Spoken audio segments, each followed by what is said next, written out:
During the COVID-19 pandemic, I visited students and encouraged them to continue their education, reducing the risk of dropouts. I distributed printed study materials, worksheets, and assessments, provided guidance for competitive examination preparation, and maintained regular communication with the parents to ensure continuity of learning.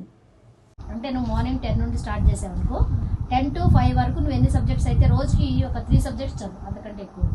Okay, అలా మొత్తం cover చేసుకొని ఏం చేయాలి అంటే ఆ తర్వాత మేము ఆన్లైన్లో ఏం చేస్తామంటే స్లిప్ టెస్ట్ పెడతాం. ఓకే, ఆ స్లిప్ టెస్ట్ 10 మార్క్స్ కానీ ఏమైనా కానీ మీకు ఆ లింక్ పంపిస్తాము.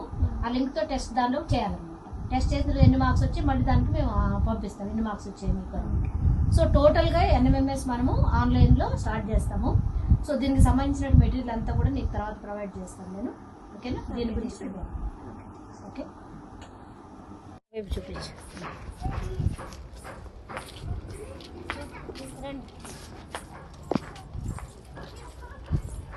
ఇక్కడ ఆయిల్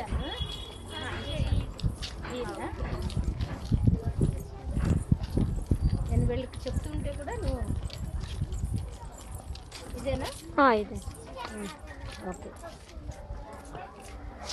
ఇక్కడ ఇక్కడ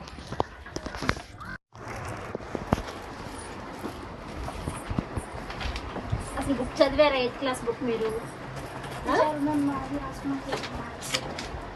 అసలు బయాలజీ స్టార్ట్ చేయలేదా?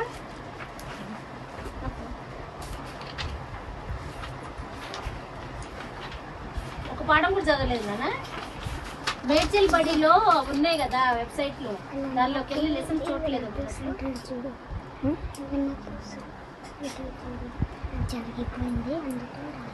అరే ఇక్కడ నిలబడి వీళ్ళని కొట్టి ఇక్కడ అసలు ఒక పాఠం కూడా చదవలేదా? అసలు ఏం పాఠాలు అర్థం కావట్లేదా మీకు? మీకు వెబ్సైట్ లో ఫోన్ ఉందా? మీ దగ్గర ఫోన్ లేదు కదా?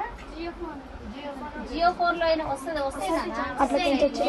దానిలో మేడ్చల్బడి.com అని కొడితే 8th క్లాస్ అని కొట్టేస్తే దానిలో లెసన్స్ వస్తాయి అన్ని. అవి చూడాలి, లెసన్స్ చూడాలి. లెసన్స్ చూస్తే క్వశ్చన్ ఆన్సర్ చేయాలి. అంటే మా పాపకు కూడా నేను ఇంట్లో పనిచేస్తాను మేడం. నేను ఫోన్ తీసుకొచ్చుకుని 6 రోజులు అవుతుంది. అవునవును, మొన్నది తీసుకున్నా. మన దగ్గర పిల్లల క్లాసులు అవుతున్నట్టు ఇట్లా లాక్డౌన్ నుంచి తప్పైందని మొన్న తీసుకొచ్చిన అయితే ఇక్కడ చూడండి ఈ లెసన్స్ ఉన్నాయి కదా.